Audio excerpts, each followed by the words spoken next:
La première victime d'une guerre, c'est la vérité. Et les assassins, ce sont les journaleux de la télé, des radios et des journaux. Mais ils ne font pas n'importe comment leurs crimes. Ce sont des professionnels du mensonge, ils ont été formés pour ça et ils sont largement payés pour ça. Alors aujourd'hui, on va voir 3 techniques de manipulation que les journalistes ont utilisées contre vous pour rendre acceptable la guerre en Iran. C'est parti pour votre actu réfractaire du jour. Technique numéro 1, c'est bien choisir ses mots. Le 28 février 2025, un bombardement iranien tue 9 Israéliens. Le New York Times, l'une des plus grandes institutions journalistiques du monde, publie alors une dépêche au simple titre « 9 morts dans une ville israélienne à côté de Jérusalem après un tir de missile iranien ». On a les faits, c'est-à-dire 9 morts, et un responsable, l'armée iranienne. Mais maintenant, prenons l'exemple inverse. Le même jour, l'armée israélienne bombarde une école iranienne et fait plus d'une centaine de victimes, essentiellement des enfants. Et là, le titre du New York Times, il change un petit peu. L'Iran annonce une 12aine de morts lors d'une frappe contre une école. Première grosse différence, c'est que sur Israël, l'info est présentée comme un fait. Il y a eu 9 morts. Sauf que quand ça concerne l'Iran, c'est précisé d'après l'État iranien. Sous-entendu, c'est un élément de communication, de propagande du pouvoir et pas du tout un fait journalistique. Seconde différence, côté israélien, l'agresseur est nommé directement. C'est l'Iran qui a tué 9 Israéliens.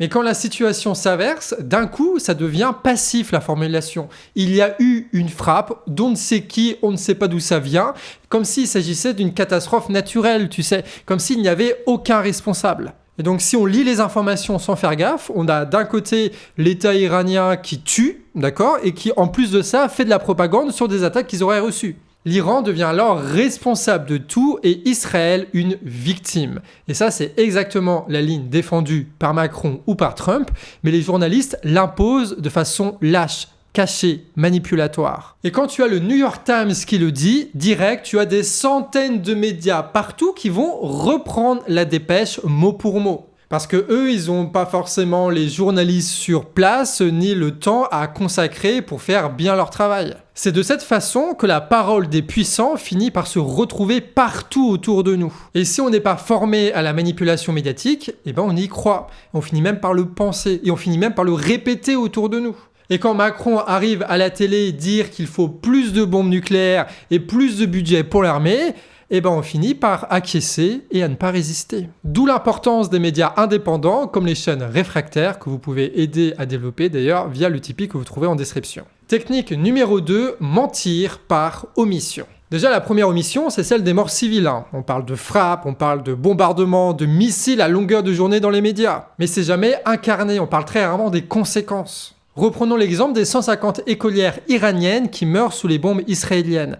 Et les 3 jours suivants, cela n'a fait que 4 minutes sur BFM. Rien sur CNews, rien non plus sur France Info selon le média Arrêt sur Image. D'ailleurs, ce dont les États-Unis accusent l'État iranien, c'est bien de brutaliser, voire de massacrer la population. Est-ce que c'est pas ce que fait le régime israélien depuis des années, et en particulier depuis les génocides à Gaza d'ailleurs? Et pareil sur le nucléaire militaire, parce que quand on en croit l'ONU, l'Iran n'était pas du tout prêt à avoir cette fameuse bombe nucléaire. Ce qui est sûr par contre, c'est que l'État israélien, lui, a des bombes nucléaires. Mais on ne sait pas combien et on ne sait pas vraiment où, puisque l'Agence internationale de l'énergie atomique a interdiction de vérifier les installations. Et dans les médias qui tournent 24 heures sur 24, on devrait au moins parler un peu du fait qu'un État qui bombarde tous ses voisins et commet un génocide possède l'arme atomique et qu'il n'y a aucun contrôle dessus. Alors on en parle, mais comme ça, tu vois. J'ai oublié ma réponse là-dessus. Donc dans un premier temps, c'est une instrumentalisation de la lutte contre l'antisémitisme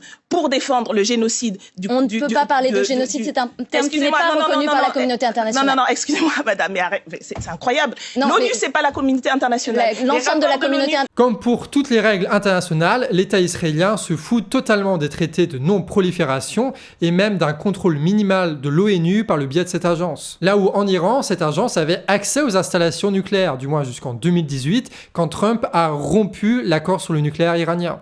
Alors ça veut pas dire que tout le monde doit avoir la bombe nucléaire, qu'on soit d'accord, mais ce 2 poids 2 mesures montre quoi? Qu'il y a une manipulation médiatique, ils le font par omission, en cachant une partie de la vérité, en enlevant toutes les nuances qui font que la situation est un peu plus complexe qu'un simple affrontement entre le bien et le mal. Allez, troisième technique, c'est celui du discours unique. Parce que dans la manipulation, le mieux, ce n'est pas de convaincre, c'est de présenter sa version comme un fait et de ne jamais laisser l'opposition s'exprimer. C'est pour ça qu'à BFM TV, premier sur la propagande, ça interviewe carrément l'ambassadeur de l'État israélien. Ça avait été détruit. Ah. Ça, c'est mes enfants. Alors que dit l'application? C'est un missile qui va vers Tel Aviv et l'autre qui va vers un village dans lequel... Un troisième, ouais. Oui. Ils sont donc, tous... donc vous vivez au rythme, bien qu'en France, vous vivez au rythme de ces alertes-là. Ouais. Et vous aurez beau zapper sur toutes les chaînes de télé, vous retrouverez jamais son équivalent iranien. Bah oui, je veux dire, les Iraniens, c'est des terroristes, alors qu'Israël sont des victimes. Rappelez-vous ce qu'on a parlé lors de la première technique. Après, la version iranienne, c'est pas la seule à s'opposer médiatiquement au narratif états-unien et israélien. Mais tous ceux qui s'opposent à la politique israélienne vont être vus comme des terroristes ou des antisémites. Non pas parce qu'ils le sont, mais parce que les critiquer de la sorte va nourrir l'intégralité des questions posées par les journaleux. Alors, pendant que l'ambassadeur israélien raconte des conneries, les autres doivent se justifier de propos qu'ils n'ont jamais tenus, et ça jusqu'à la séquence médiatique suivante. Comme toujours, les États et les médias de propagande ont la pensée de leurs alliances militaires. Mais pas tout le monde, Il y a encore Emmanuel Todd qui résiste, Terminé par un numéro comique pour être dans l'esprit de la BD. Je fais un genre prophète de l'Ancien Testament recyclé. Au terme d'une longue vie de réflexion, je suis arrivé à la conclusion que la destruction de la puissance américaine sera le début de la paix pour la planète. Merci Emmanuel Todd.